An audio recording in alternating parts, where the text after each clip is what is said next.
आदाब नाजरीन, Saiyaara news TV में आपका खैर मकदम है।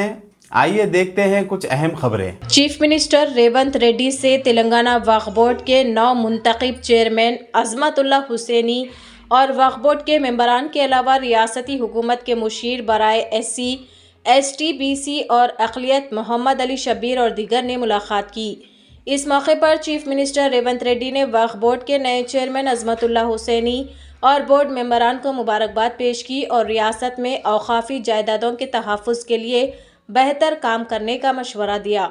बताया जाता है कि चेयरमैन वक्फ बोर्ड अज़मतुल्लाह हुसैनी ने चीफ मिनिस्टर रेवंत रेड्डी से ख्वाहिश की कि वो उनके ओहदों की जायज़ा तक़रीब में शिरकत करे जो 21 फरवरी को मुक़र्रर है।